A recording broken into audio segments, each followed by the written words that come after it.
Venha estudar o Espiritismo na UEC e conhecer seus aspectos filosóficos, científicos e religiosos.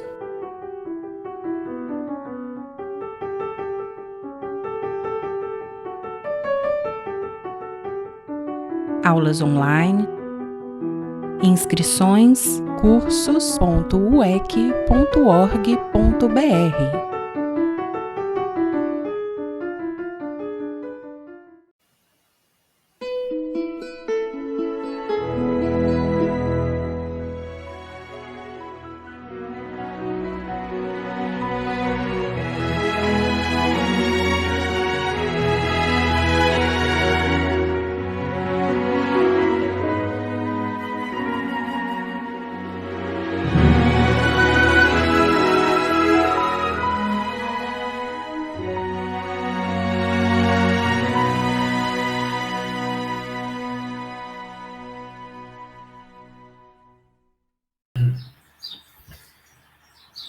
Olá, meus irmãos e irmãs da União Espírita Cristã de Vila Velha.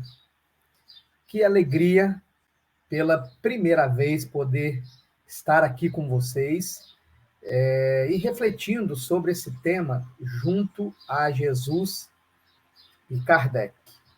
Muito se fala que Jesus é a porta e Kardec é a chave, dentro daquele raciocínio de que muitas das passagens do Evangelho de Jesus, obscuras para a compreensão, dado que faltava exatamente para esta compreensão o entendimento das soberanas leis divinas, da lei da reencarnação, da imortalidade da alma, o próprio mundo espiritual, né? E quando Kardec codifica a doutrina espírita, então, aquilo que, porventura, não ficara compreensível na doutrina de Jesus, o Espiritismo esclareceu, ampliou, cumprindo exatamente o que Jesus havia prometido quando,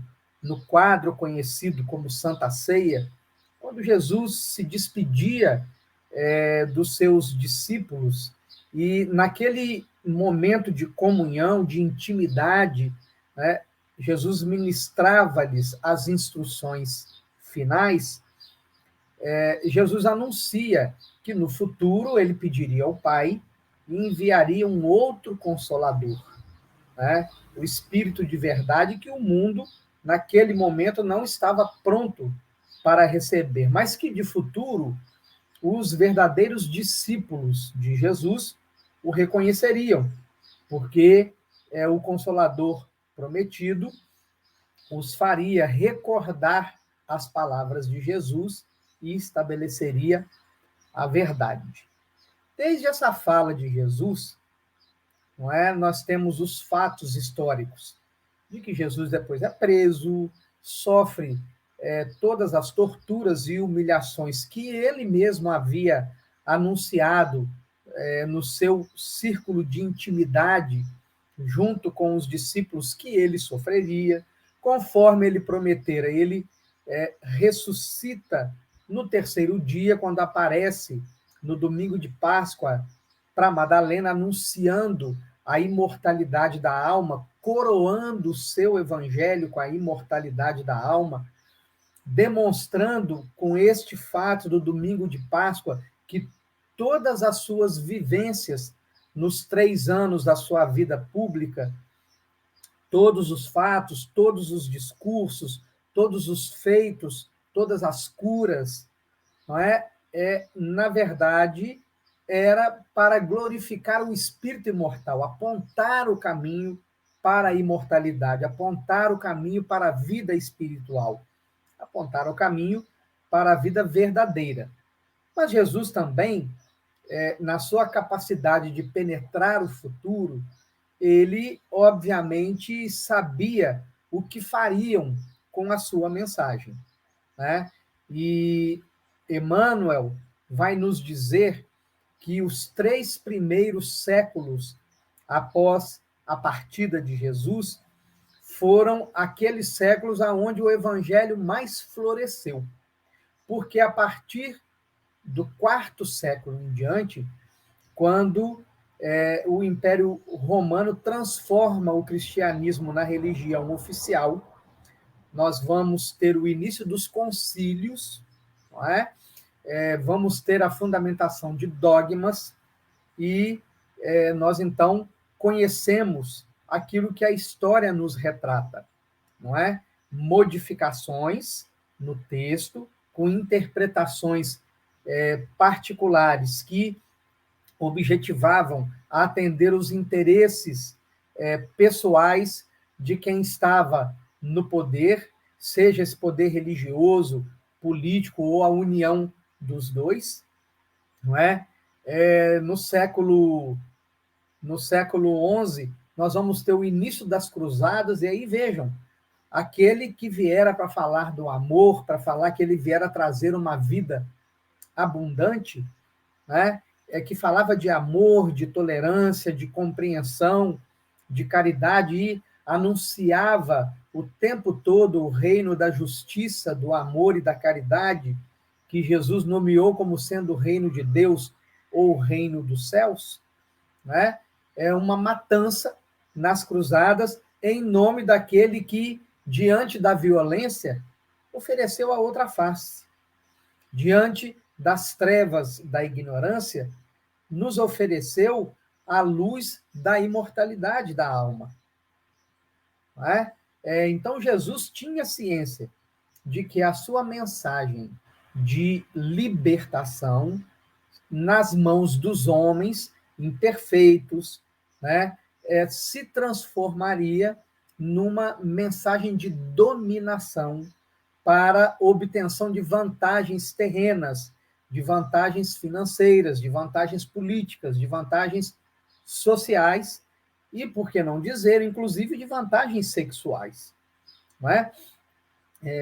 E por isso ele anunciara o Consolador.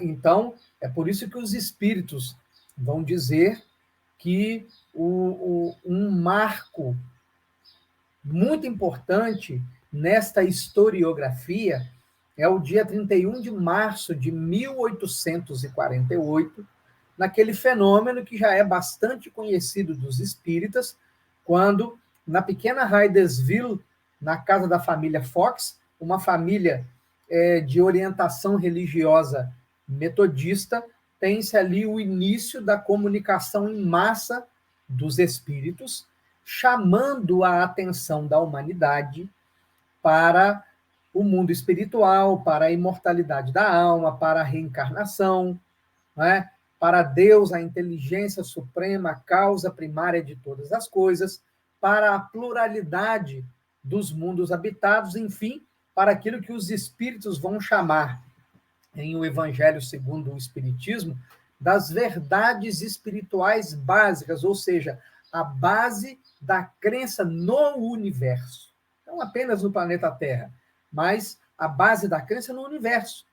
A crença em Deus, né, inteligência suprema, causa primária de todas as coisas, a crença na imortalidade da alma, a crença na pluralidade das existências ou a reencarnação, a crença na comunicabilidade entre o plano espiritual e o plano físico, e a crença na pluralidade dos mundos habitados.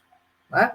Logo depois desse fato de Hydesville, há uma outra data muito importante, que é o dia 12 de maio de 1855. É uma terça-feira, e essa data é a data em que, finalmente, o professor Hippolyte Léon Denisard Rivaio aceita o convite do seu amigo, o senhor Fortier, e ele vai pela primeira vez à casa da senhora de Planey-Maison, e lá ele assiste a primeira reunião das mesas girantes.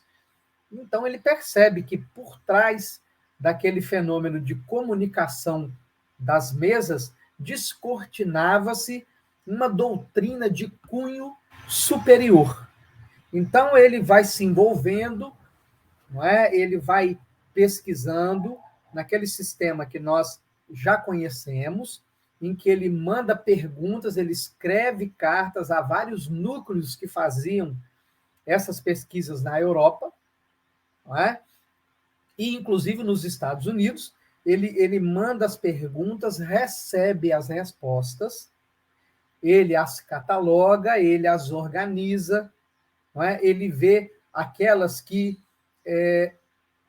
em essência, exibem o mesmo cunho, algo que posteriormente ele vai chamar de universalidade do ensino dos espíritos, não é?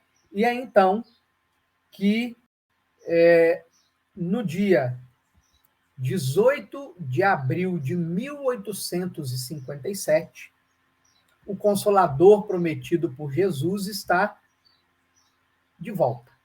Jesus, o primeiro Consolador, o Espiritismo, o segundo Consolador enviado por Deus. Não é? Essa primeira edição de O Livro dos Espíritos, meus irmãos e irmãs, é uma edição diferente da edição que nós conhecemos nos dias atuais, porque ela tem 500 perguntas e respostas, né? Então, mais à frente, em 1860, né, orientado pelos espíritos superiores, Kardec revisa o Livro dos Espíritos, então ele atinge o formato como nós conhecemos nos dias atuais, com 1019 perguntas e respostas. Mas quando Kardec lança o Livro dos Espíritos, é só a base, é só o início do seu trabalho, né? Havia muito mais a ser feito.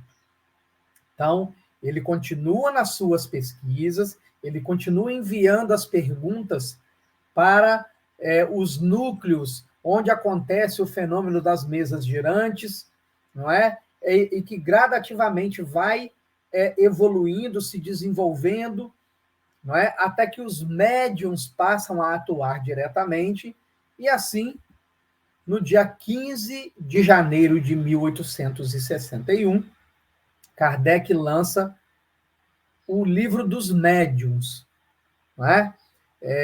Um manual de como fazer contato com a espiritualidade. Né? Mas seu trabalho não para aí. Ele continua enviando as perguntas, continua recebendo as respostas, continua catalogando, organizando, e no dia 15 de abril de 1864, ele lança o Evangelho segundo o Espiritismo, né? Que ainda não era o fim do seu trabalho.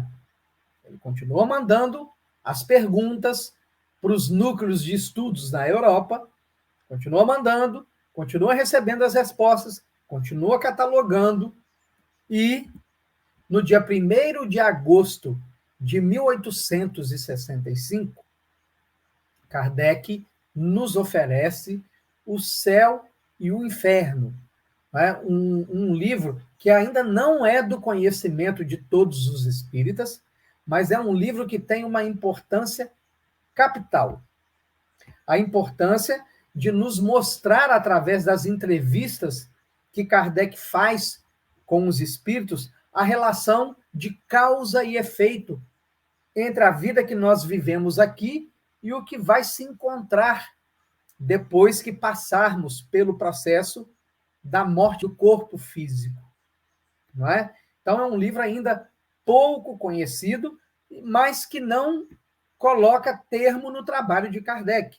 Ele continua enviando as perguntas para os núcleos de estudos na Europa, obtém as respostas, cataloga essas respostas, as organiza, e dia 6 de janeiro de 1868, o último livro da chamada codificação do Espiritismo é lançado, que é a Gênese. Este livro, então, o menos conhecido entre os 5 livros da codificação, dado que muitos o consideram de difícil compreensão, por ele abordar aspectos científicos, né? Aspectos que demandam elementos acadêmicos, elementos da ciência, elementos que respeitam uma nomenclatura que a ciência, para organizar os seus postulados,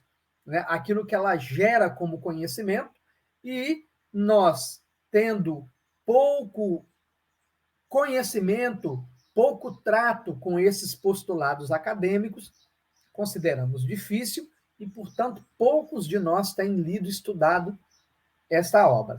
É interessante perceber, a nível de didática, não é, que o Livro dos Espíritos ele é dividido em 4 livros ou em 4 partes, não é? A primeira parte do Livro dos Espíritos, que vai da questão número 1 até a questão 329, não é? Kardec vai ampliar e aprofundar em o livro A Gênese, que foi o último livro lançado, não é? A segunda parte de O Livro dos Espíritos, que vai da questão 330 até a questão 613, né? Kardec vai ampliar e aprofundar em O Livro dos Médiuns, né? A terceira parte do Livro dos Espíritos, que é quando ele estuda as leis divinas, né? Vai da questão 614 à questão 919, e Kardec amplia e aprofunda esse estudo em O Evangelho segundo o Espiritismo. E a última parte, a quarta parte do Livro dos Espíritos, que vai da questão 920 à questão 1019, né, vai dar origem, depois Kardec vai ampliar e aprofundar no livro O Céu e o Inferno. Então, essa é a chamada codificação. Paralelo a esse processo de codificação, não é? Kardec lança a Revista Espírita, um periódico mensal que começa em 1858 e vai finalizar no ano da sua morte, 1869. Não é? Onde Kardec vai desenvolver temas, fazer algumas correções, explorar possibilidades, sempre ampliando a base que ele nos trouxe. Muito bem.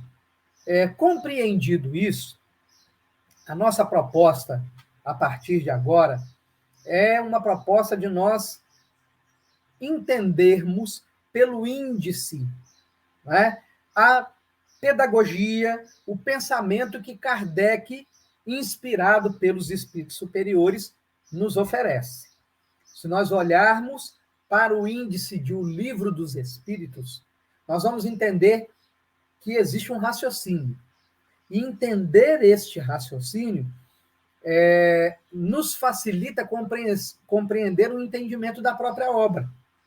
Não é? Nós, de ordinário, não fazemos visão de conjunto. Nós vamos lendo, vamos adquirindo os conhecimentos, não é? Vamos repercutindo esse conhecimento, mas nós não temos uma ideia de conjunto. Então, a proposta do nosso trabalho de hoje é exatamente oferecer essa visão de conjunto de O Evangelho segundo o Espiritismo, estudando o índice da obra, e através do estudo do índice da obra, a gente ter essa visão de conjunto, facilitando a nossa compreensão da obra. Vamos lá? Vamos lá. Então, aí está, meus amigos e amigas. Olha, o primeiro bloco do índice, né, é um bloco que ele tem o objetivo de apontar o rumo, de mostrar o objetivo a ser alcançado. Não é? Por isso, o primeiro capítulo do Evangelho segundo o Espiritismo, Jesus vem nos falar que ele não veio destruir nenhuma lei. Não é esse o seu objetivo, pelo contrário. Ele vem demonstrar no seu discurso, ele vem demonstrar na sua prática as soberanas leis divinas. E que, na observância dessas leis divinas, elas apontam para o mundo espiritual. Todas as vivências das leis divinas vão nos preparar para entrar no reino de Jesus, que não é no mundo material. E que, para se chegar nesse reino, é preciso passar por estágios, como numa escola no planeta Terra, que até nós atingirmos os mais altos graus de graduação, não é? Nós começamos lá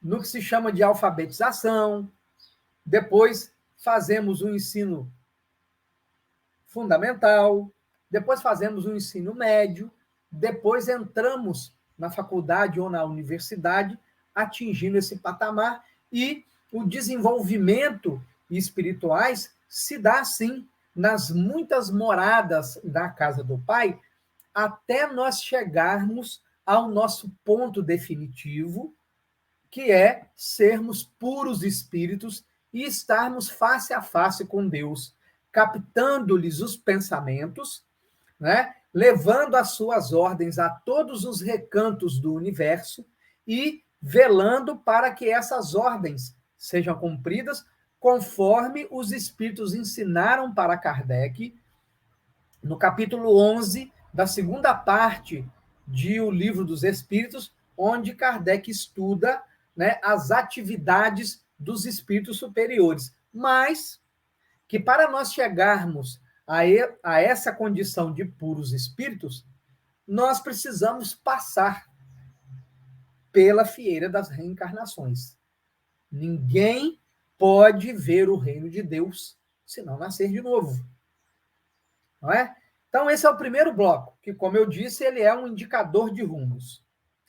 No segundo bloco, né, nós separamos aqui do capítulo 5 ao capítulo 10 de O Evangelho segundo o Espiritismo, né, Kardec propõe que nós quebremos a ilusão em relação à felicidade.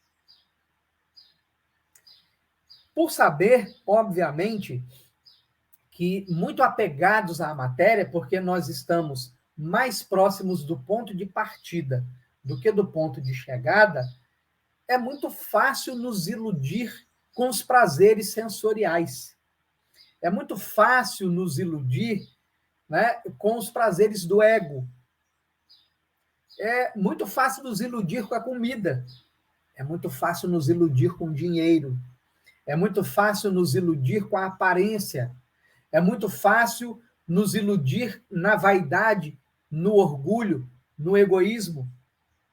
Então, ele tem o objetivo de quebrar esta ilusão e mostrar aonde nós devemos, de fato, buscar a felicidade. E, curiosamente, ele começa com bem-aventurados os aflitos. E nós precisamos nos perguntar por quê. Ora, é lógico, no mundo material, de expiações e provas, e especialmente dentro deste trecho que nós temos chamado de transição planetária, é um tempo de agitações, é um tempo de dores, é um tempo de crise, é um tempo de aflições. E são bem-aventurados os aflitos. Mas são todos os aflitos? Não. São aqueles que buscarem consolação para as suas aflições no Cristo. Daí, o capítulo 6 vem nos falar de que a consolação para as nossas aflições, para as nossas dores, vão encontrar o alívio no Evangelho do Cristo.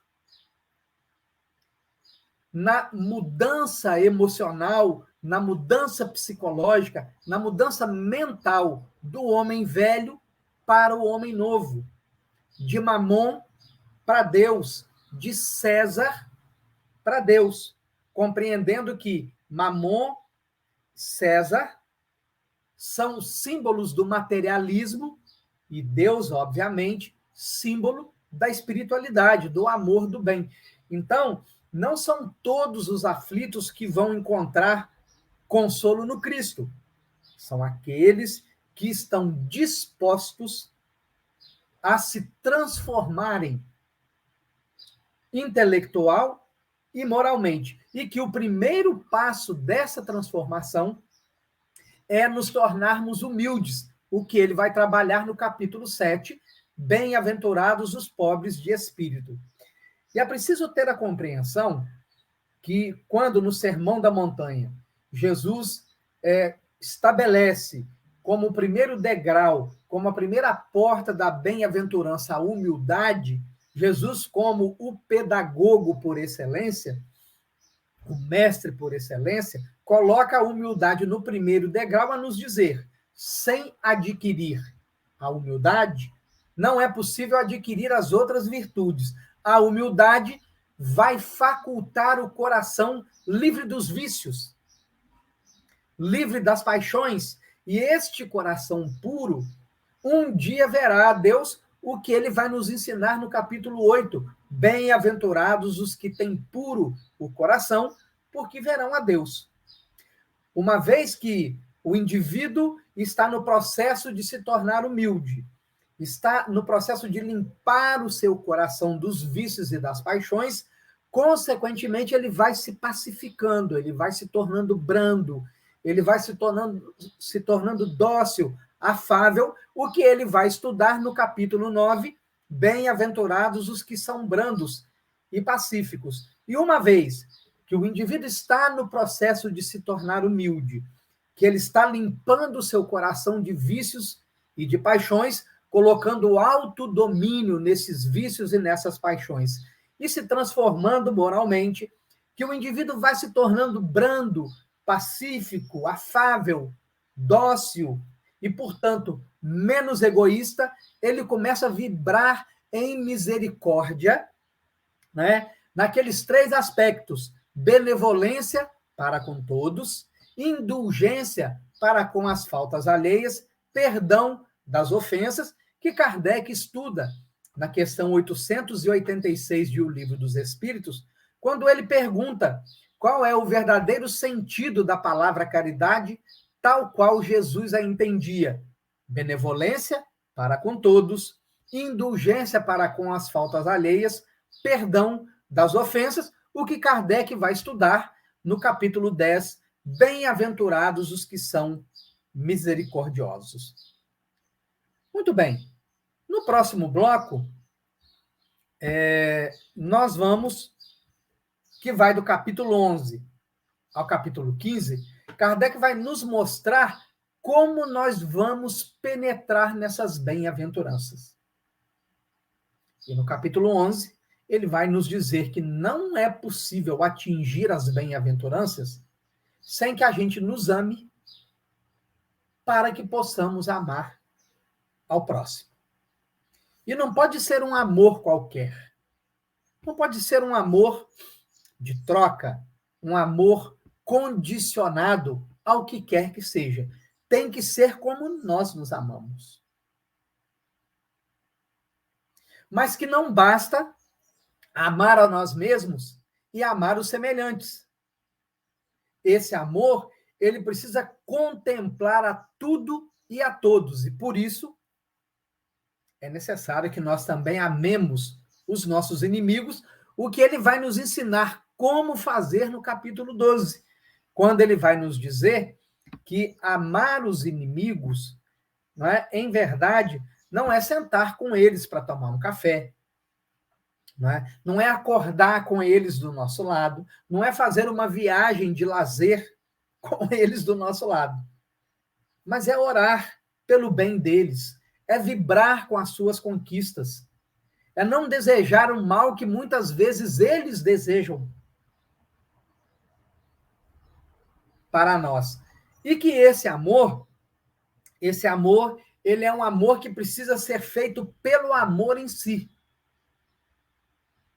para não se obter nenhuma vantagem, nenhuma espécie de vantagem nesse amor. E por isso, o que a nossa mão esquerda dê, a mão direita não sabe. E aqui, meus irmãos e irmãs, um alerta importante. Né? Nós temos observado pelas redes sociais inúmeras instituições espíritas divulgando doações de cestas básicas, não é? Filmando essas entregas.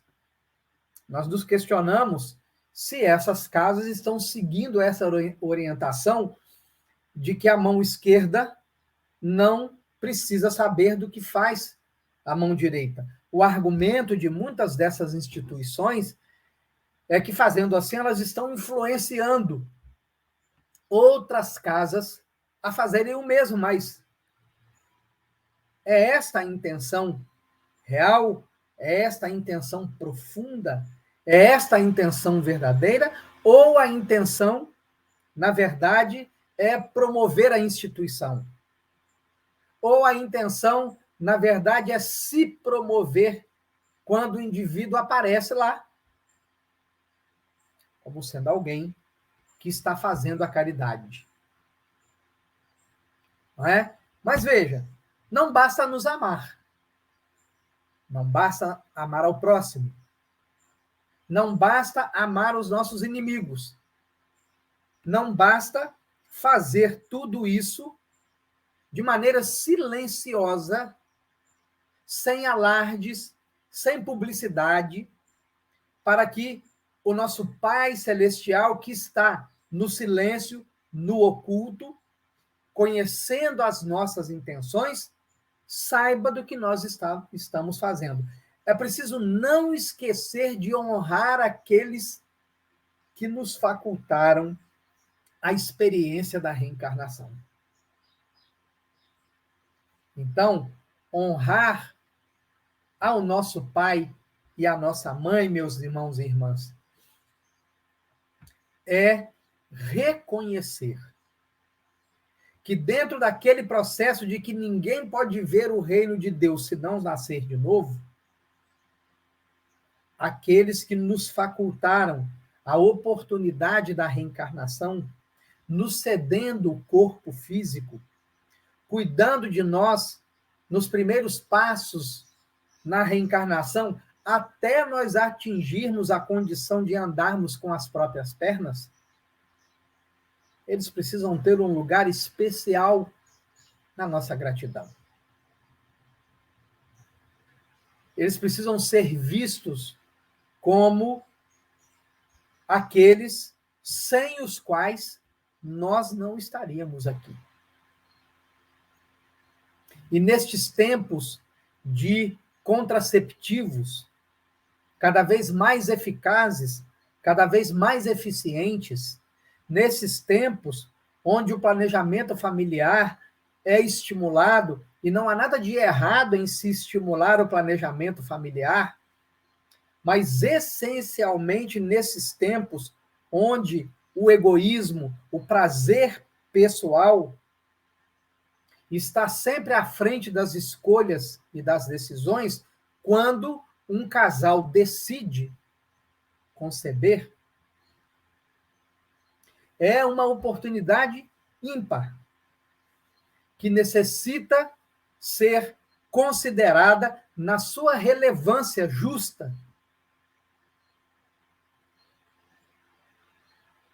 Imaginemos se Maria e José tivessem negado ao anjo Gabriel a anunciação. Imaginemos se Isabel e Zacarias tivessem negado ao anjo a anunciação de João Batista. Imaginemos se o pai e a mãe de Francisco Cândido Xavier tivessem-lhe negado a porta do útero para a vida física. Imaginemos se a mãe de Mohandas Charandan Gandhi tivesse-lhe negado a porta do útero para a reencarnação. Imaginemos se os nossos pais e as nossas mães tivessem negado a nós a oportunidade de, através do útero, nós estarmos aqui. Não é? Então, veja, não é? Resumindo em tudo isso, ele vai nos explicar, no capítulo 15, que fora da caridade não há salvação. E vejam, meus irmãos e irmãs, neste mesmo capítulo, ele vai dizer que não pode ser fora da igreja não há salvação, porque senão cada igreja vai dizer que a verdade está consigo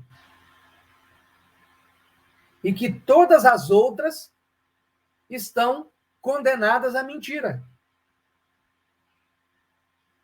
Ele também vai dizer nesse mesmo capítulo que não pode ser fora da verdade não há salvação pelo mesmo motivo. Cada líder, cada indivíduo, cada corrente do pensamento religioso vai dizer que a verdade está consigo. Essas são posturas que têm criado confusão, celeuma.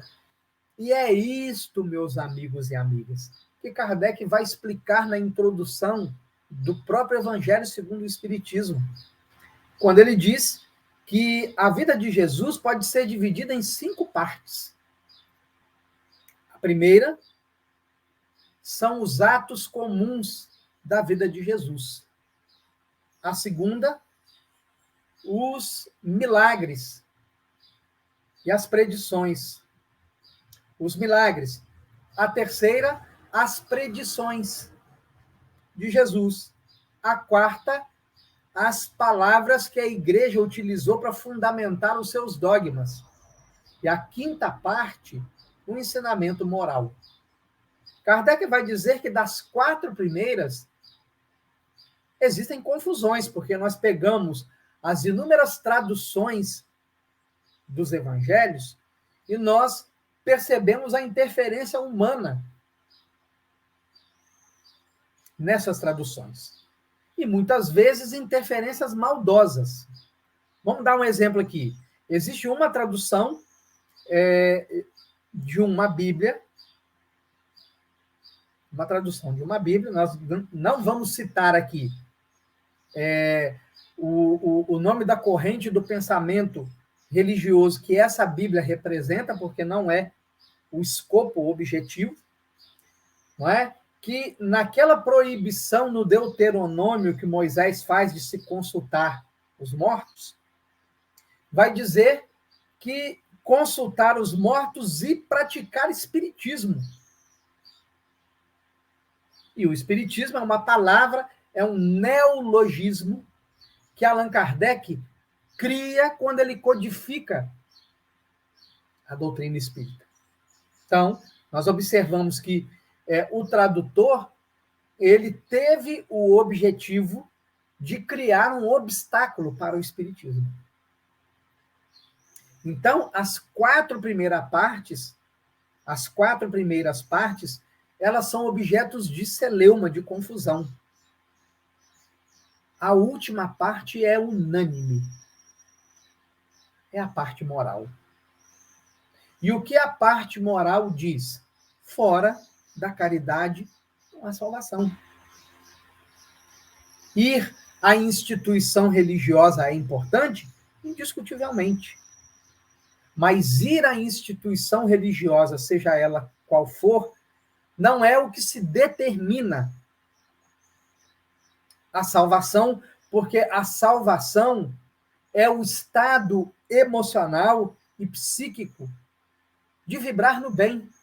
Por isso, fora da caridade, não há salvação.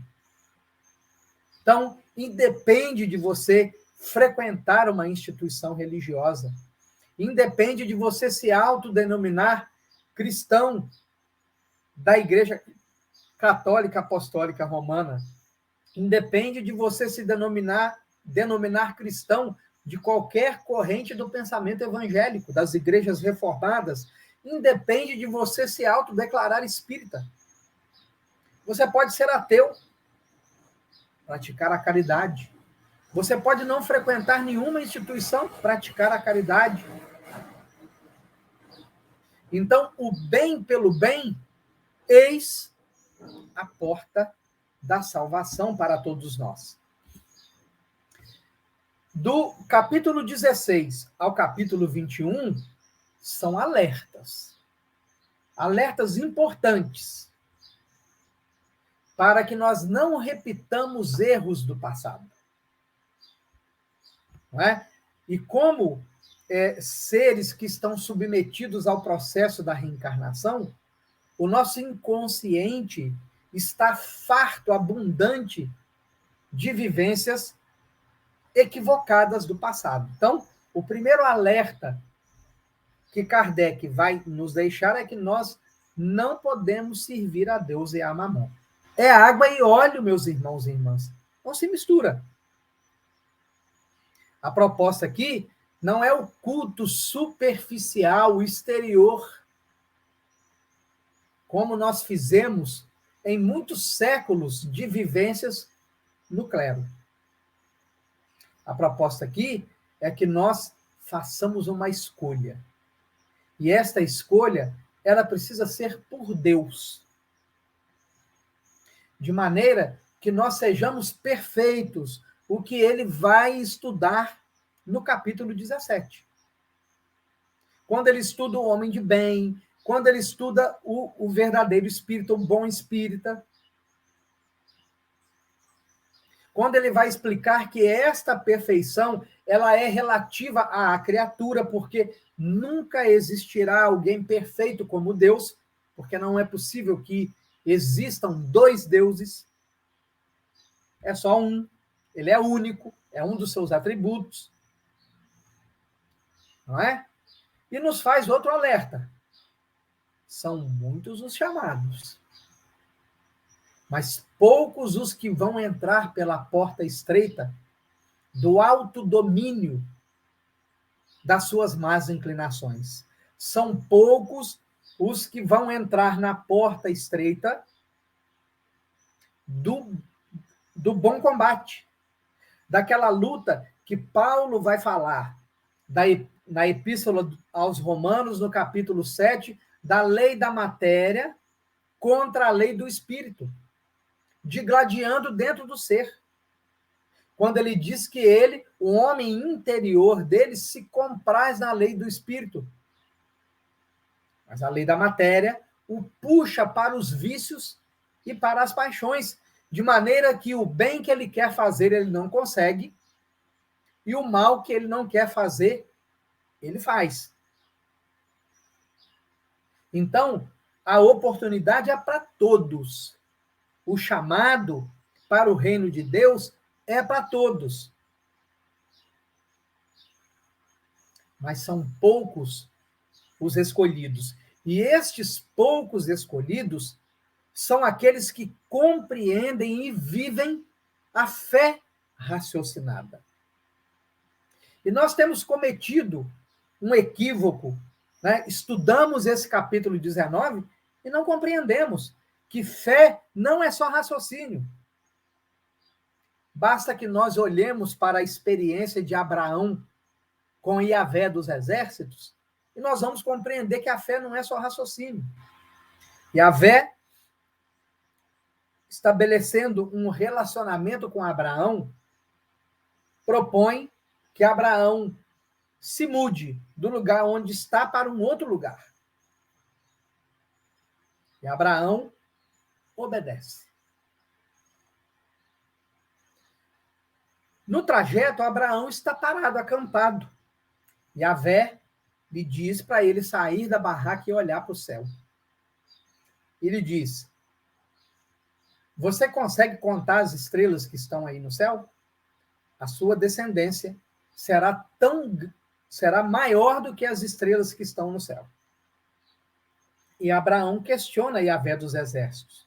Mas como eu vou ter descendência se eu já sou velho, minha esposa Sara também, só se eu tiver filho com uma das minhas escravas? Yahvé dos exércitos promete a Abraão que ele terá um filho. E Abraão tem o filho. E quando Isaac já é um menino de 8 para 9, 10 anos de idade, e ele já havia chegado ao local que Yahvé lhe indicara, Yahvé aparece para Abraão, novamente lhe diz: Abraão, toma seu filho Isaque, porque eu necessito que tu o sacrifiques. E Abraão toma seu filho, 2 servos, um jumento, os elementos para o holocausto e vai em direção ao monte do sacrifício. No meio do caminho, Abraão é complicado, porque Isaac lhe pergunta, seu filho, seu menino, lhe pergunta aonde estava a ovelha do sacrifício. E Abraão responde que Deus proveria a ovelha. Quando chega no local, Abraão pede que os 2 servos montem o altar do sacrifício. Quando o altar está pronto, ele sobe com Isaac. Aí Isaac tem a noção de que ele é a ovelha. Ele é o cordeiro que vai ser sacrificado. E quando Abraão levanta o cutelo para prosseguir com o sacrifício, o anjo Gabriel lhe aparece e diz a Abraão que era um teste. E Abraão havia passado no teste. O coração de Abraão obedecia a Deus. Isso é a fé raciocinada, meus irmãos e irmãs. A compreensão de que Deus não nos propõe nada que não seja para o nosso bem. E compreender que Deus não propõe nada que não seja para o nosso bem, precisa nos levar a uma obediência consentida. Por isso, no próprio Evangelho segundo o Espiritismo, Lázaro vai trabalhar que a obediência é o consentimento da razão e a resignação, o consentimento do coração. É a fé que transporta a montanha de todos os problemas. E, uma vez adquirida essa fé, nós estamos prontos para sermos os trabalhadores da última hora.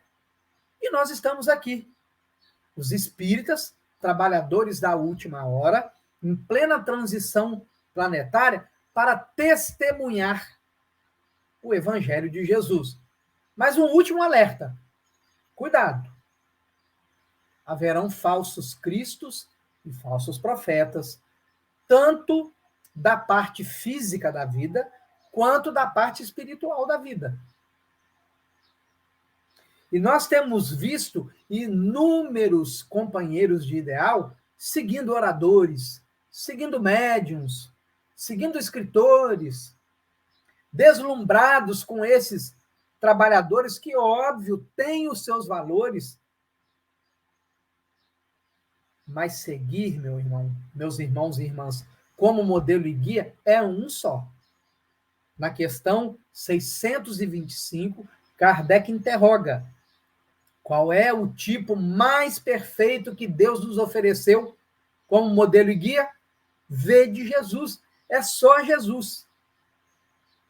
Só Jesus é o nosso modelo e guia.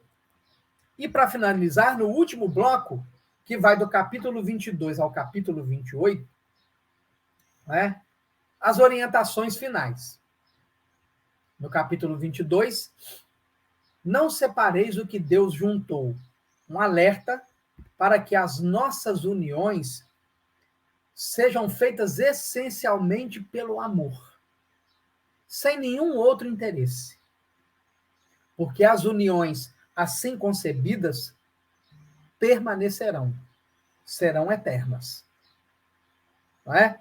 No capítulo 23, Kardec vai nos explicar palavras que ficaram estranhas na boca de Jesus. Ou porque, como o próprio Evangelho vai nos explicar, a tradução não foi bem feita, ou a tradução foi feita com dolo.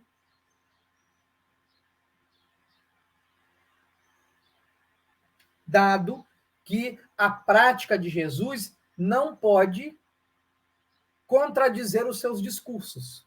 Então, dentro desse capítulo, ele vai trabalhar aquela questão de deixar aos mortos o cuidado de enterrar os seus mortos, e aí Kardec vai nos explicar que esse morto evangélico é aquele indivíduo que está morto para a realidade espiritual, para os valores do espírito, que organiza a sua vida somente em torno dos valores da matéria.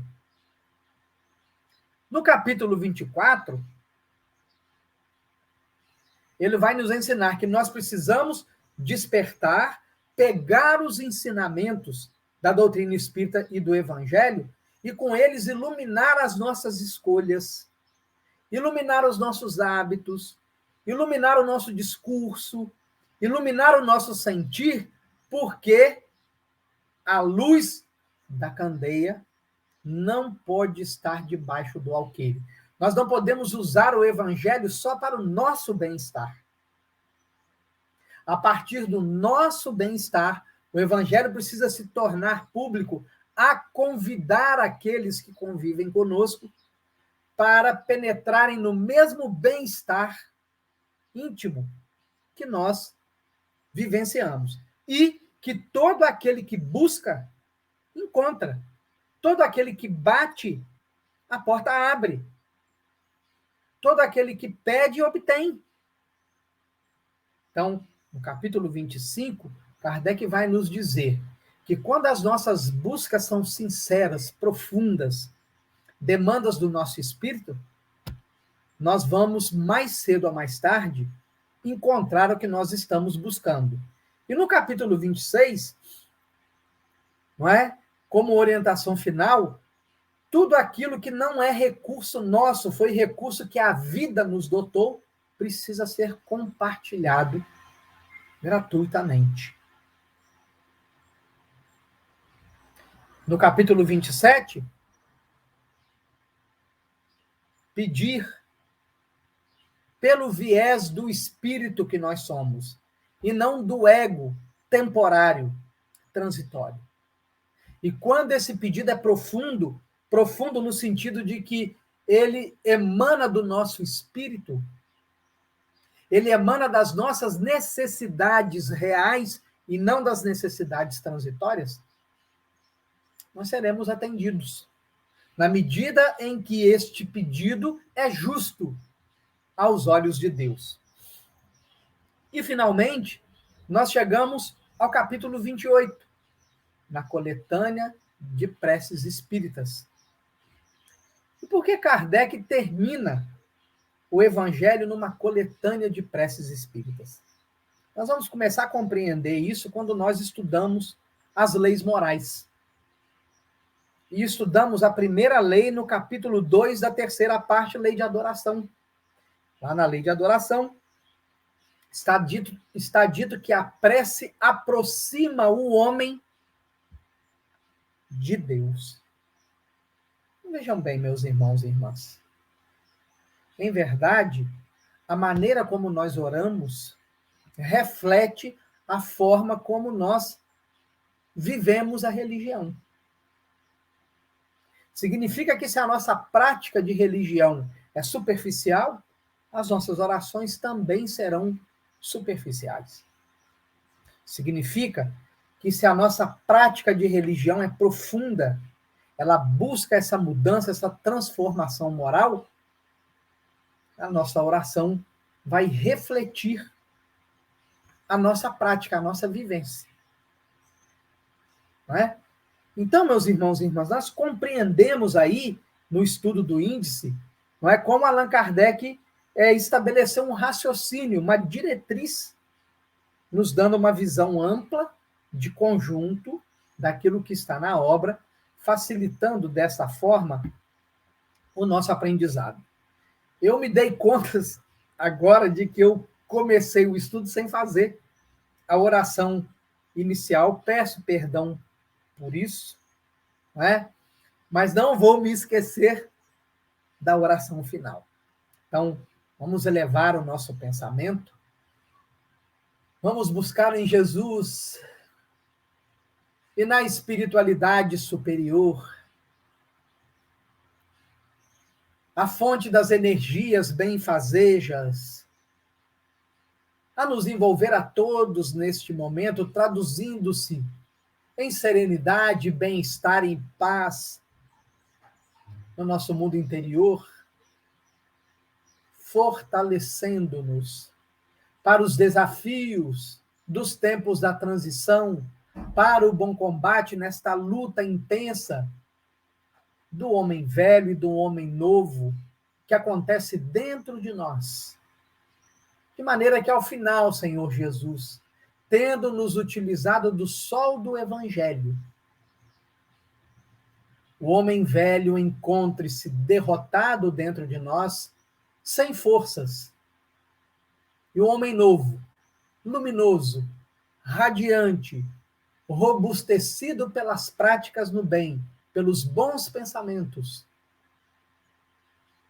tenha crescido dentro de nós e possamos, tal qual Paulo em Gálatas 2:20, também dizer, Senhor Jesus, fui crucificado com Cristo. Não sou mais eu quem vive, é o Cristo que vive em mim. Abençoe a todos nós, Senhor Jesus.